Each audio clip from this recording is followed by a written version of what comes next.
Greetings. I'm Suzanne Tidkemeyer. I used to write for a place called Pathos, a column called No Longer Quivering that dealt with the quiverful evangelical movement.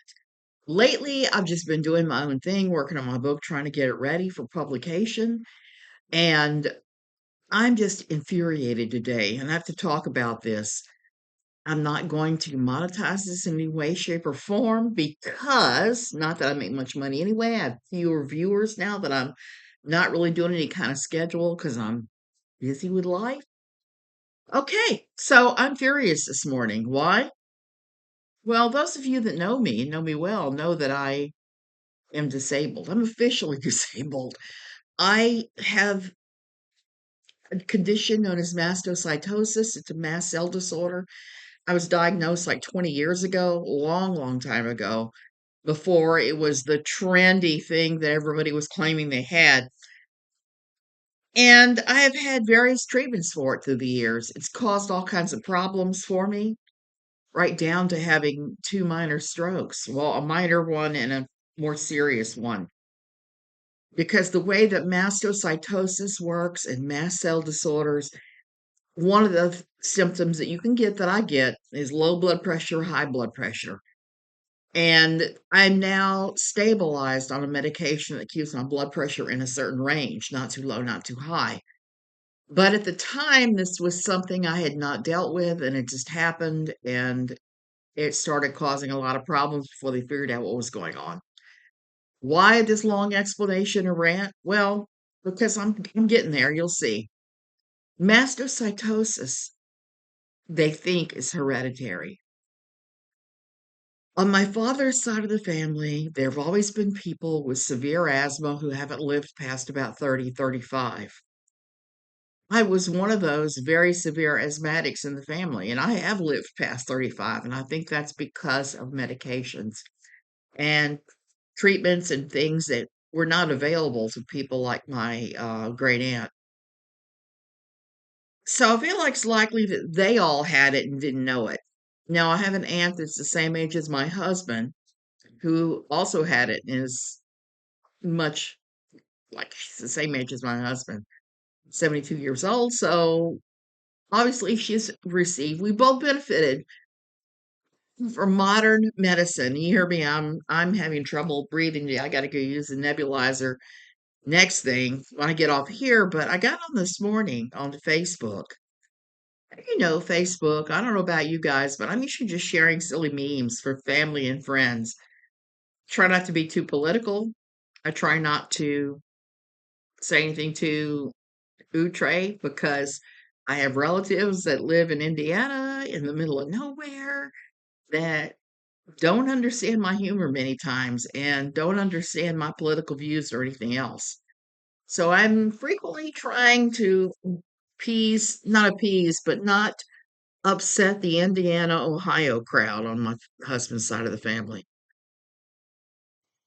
And my darn drunken coon ass horde down in Louisiana, since some of them are also very conservative. If you know me at all, you know I'm not very conservative. I used to be during my years at um, Quiverful Church, Quiverful Evangelical Church. That's what I used to write about after I got out, and the writing has been therapeutic. So last night I shared a meme from the Ehlers-Danlos syndrome people. I don't have that. I've never claimed to have that. I have a daughter with that, okay, and her daughters have that. So obviously that's part of the genetic puzzle thing, weird thing going on in our family. And um, I don't have an answer for any of that. So I shared this because while it came from the EDS Foundation, it really fit mast cell and it fit any number of disorders you could have. Let me pull this up and give you a little read. I'm going to put this in my as my um as the image for this. Okay, said it's just a picture of a woman with a cane. It says, "What gets me about my disability isn't that I can't do things; it's that I don't know if I'll be able to do things. Doing a thing can either put me in bed for days, it can be totally fine, no big deal, or random make me feel better. 24 hours later, the rules change again. And this came from apparently from a fibromyalgia site. The EDS people at EDS Awareness reposted it. I reposted it as a mast cell sufferer because this is extremely true for me. Oh, I just never know. And I try to do what I can, but I also try to protect myself. So I put on there and said, yeah, this is my life. I just never know. Today was a down in the bed day for me for unknown reasons. Yeah, so bad that my husband was laying next to me watching Joe Biden speak last night at full volume, and I never even turned over or woke up or nothing. I have no memory of that. So I was in bed from like 3 until 8, and then I got up and took a shower and ate a few things and went back to bed, and I was in bed until 9 this morning. It's just what happens when I'm having weird flares, and I don't know why. Okay, so this is pretty clear, I think. And the reason I'm sharing this is that those of you that are disabled and have these kind of things going on will recognize the toxic positivity I am about to read from somebody on my friends list that I'm not really a good friend of. I vaguely know them through no longer quivering. Okay. Okay. Here you go. I'm not going to say her name. Posted this. I used to be the same way for over 14 years, but always seeking a solution. Like I don't seek solutions, bitch. So yeah, I'm gonna be saying all the words. I'm gonna be saying bitch, shit, fuck, the whole 9 yards, because there is nothing that infuriates me more than quote normals trying to tell us how to feel, how to think, and what to do. Okay. You don't think I have done everything there is to do, including take an experimental drug for 8.5 years that ended up being not so experimental by the end, and now it's black box warning on the FDA because it makes a certain number of people just drop dead. I've been evaluated for bronchioplasty more than once. I have been evaluated for various things that help others. Sometimes I get to do it, sometimes not. Some of the things are helpful, like when they put me on metformin. It actually helped a lot with some of the asthma. Medical marijuana help. There's a number of things. So it says, always seeking a solution. I found one a few years ago and have added it to the therapy I had been doing professionally for over 35 years. I've been in and out of therapy. And I go back when I'm extremely troubled about something and I can't wrap my mind around it and sort it to where it goes. I will go back then. I have a therapist named Elise that I've gone to in the States many times and others. When you can find stupid idea with great organization, technique, and deep trauma, blah, blah, blah, it's amazing results and have transformed lives over and over again with so far 100% results. And then it's followed by a bunch of contact information and a bunch of other BS. Knit or please. This is one of those moments in my life. Why would that be? Because so many times I see people who are normative prey on the disabled by saying, just guzzle this thing, do this other thing, rub your head, do a yoga, uh, OD on wheatgrass juice, whatever, and try this type of therapy. And there's so many weird therapies out there people have pushed on me. A couple have actually tried to not good results. So here's what I know. Here's the thing that I know. I'm sticking with established medicine, established treatments, established things that make me feel better. I feel better when I work out. I don't always have the energy to work out like yesterday. Today, I'm going to go to Liberia in a bit and walk around. It's a 200th anniversary of Punta Arenas, Liberia, that whole area, being added to Costa Rica. So I'm going to go celebrate their bicentennial with them until I can't. Okay. And that's what these people don't understand. I'm all about maintaining my health. I have been for a long time. I avoid foods. I swear, one of the worst ones for me is I cannot go through PriceSmart and take samples because I never know what's going to be in those things. And if I have no experience with whatever it is, I don't want to provoke my asthma. I'm not going to do it. I stay away from people who are smoking. There's all kinds of things that I do to maintain my health. And then I have some girl trotting in here to tell me therapy. No, no, no, no, not just no, F no. I'm not doing that. You don't think I already went through oodles of therapy, especially after first getting diagnosed and having some problems wrapping this around the fact that I was going to have this until I died. At the same time, the other part of me was going, yes, now I have an answer. That doesn't make it any easier than I thought it would be to get an answer, to have an answer. Because I still have the use this essential oil, do this yoga crowd, do this therapy, take this med.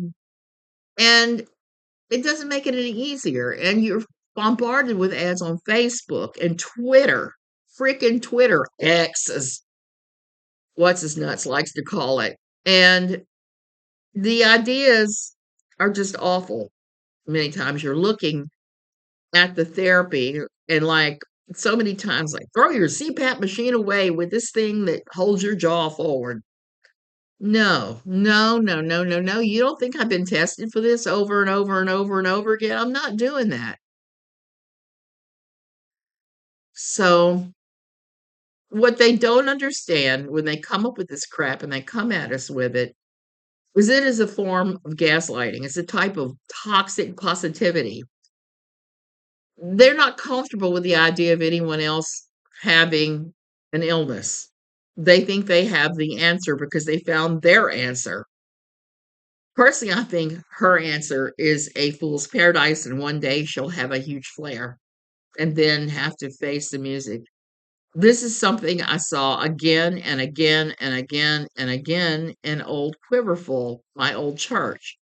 Hell, I experienced it. At one point, I was told to throw away my CPAP machine, my nebulizer, all of my treatments, and I didn't know I had mast cell at that point. I just thought I was dealing with my asthma. I was told to throw all that stuff away and trust God because God had already healed me.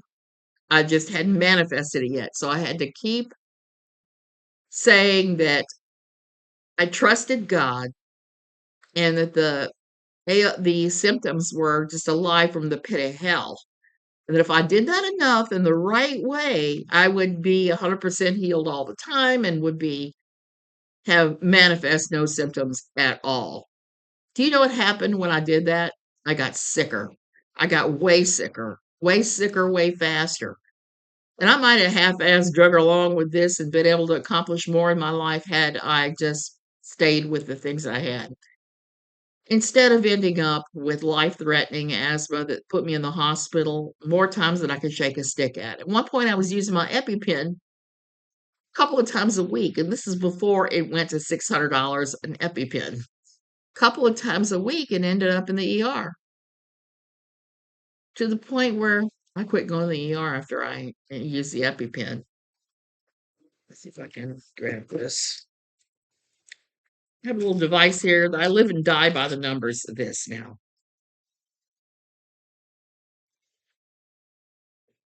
You guys who don't have health problems, you might recognize this sucker because people during COVID times really started to use this hard. Okay. What is it? It's a blood oxygen, a blood ox measurement. And why is it showing me that my heart's not beating? I know my heart's beating. I don't have it on properly. That's why. 97. I'm golden. That's a good one. That means I can go out and do stuff. It's not the 99 to 100 they want you to have, but it's good. I usually don't start feeling it till like 95, 94, 93. Then I start feeling a little tired. And yesterday it was like 92, I think, most of the day, which is why I was feeling like crap. And why it was 92? Who effing knows? Who fucking knows? So I get up this morning to that, and then this on X, which I took a look at and went and read and was just infuriated. Okay. Where did it go? Had it here.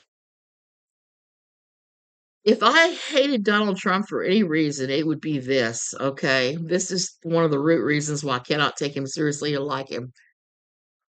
In November of 2015, he mocked a disabled reporter like this. Okay. And that should have been the end of his entire political career by doing that. We can't help our disabilities.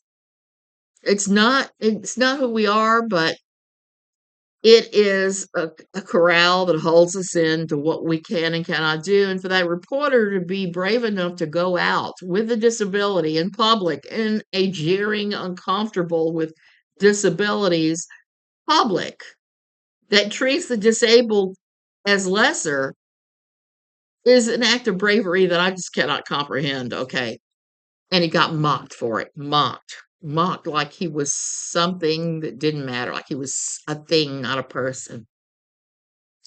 I was pretty angry with Trump then. Yesterday, it came out, courtesy of Fred Trump III, that Donald had said more than once within the family that disabled people, quote, should just die, unquote. Donald, no, we're not dying. We're not going anywhere. And a lot of us are no longer going to shut up about this kind of crap. We're going to stand up and say this stuff. It's bad enough that when I'm flying and people are acting like idiots, because that seems to be the airport seems to bring the stupid in everybody. I've had people push me aside. The last time we flew, I had somebody push me down to get around me because they were screeching. They were disabled. I couldn't see anything wrong with them. I was standing there with my walker waiting to get on the plane first. And they pushed me aside and said, well, I'm disabled. And I said, what's your disability? I said, I use a CPAP machine. It's kind of like, bitch, here's mine. The same deal. So I just can't anymore. It's bad enough when you go to wherever and there's one single disabled stall and somebody takes it and you can look at them and see that they're likely not disabled. I'm not saying that all of them are not disabled because there are times that there are hidden disabilities. So I'm loath to say anything to any of them, but I will stare like, really? And I had somebody push me aside just the other day in a grocery store in downtown San Jose. Jim and I were there. I was walking towards the checkout with my little cane. It was a young woman, probably no older than about 21, whipped around me, pushed me aside. And I just went, really? Like that? And she was, oh, I'm sorry. Were you in line? No, bitch, I'm standing here for fun. You know, it's what I wanted to say, but I didn't. I was actually kind of gracious to her and I went around her and stood in line because these people will never learn until you stand up to them. When they're treating you as less than, when they're saying those ugly, nasty fucking things, they're saying those horrible things that just make you shrivel inside and you just want to shrivel up and go, I'm sorry, I'm taking up space and breathing. And you just, no, I have reached the other side. I have flipped. Anybody that does that to me now gets the horns. They get the horns. And they're going to continue to get the horns. I don't trust me. I don't like getting on the plane first because it means I have to wait a long freaking time on the plane. I do like going in line to check out at my proper place because the quicker I can check out, the quicker I can get away from that and move at my own weird toddling pace. instead of having to worry that I'm disconveniencing someone else. I'm 64. I have a girlfriend who is also 64 that her and I have been friends since our mid-20s, okay? We've been friends a long time through all of our adulthood, I'm going to say. And we were talking the other day. She is also disabled. She has MS. She has MS and a number of other conditions. Just like I don't have just mast cell, I've got comorbidities that have come out of the mast cell. Mastocytosis is the proper name. So anyway, we were talking, and she's come to the conclusion that her and I are from the last generation that was taught not to disconvenience anybody else. My mother pounded that in my head. It's done a number on me. It's one of those things I'm going to have to, I guess, shut that voice down. And it's going to take a lot of time. There's times I've gotten very angry with my husband because the voices told me, hey, he's doing this thing that's just it's making everybody else inconvenienced. So this thing has been in there and it is combined with everything else is just not good. So no, dear friend, I don't need a psychiatrist. I've already been there, done that, got the tattoo on my ass. And I go when I know that I'm disturbed. But that's one thing about being disabled is it infuriates me. And I get to see a whole lot of things that I never thought about before. Like a place that a friend of mine and I go, and she uses crutches because she had a terrible car accident and had to remove her hip and bolt her legs shut straight. I don't want to tell you what that's like. And we were talking about a place we both go. There's a disabled stall. The handrails are in an unusable position. There's no way.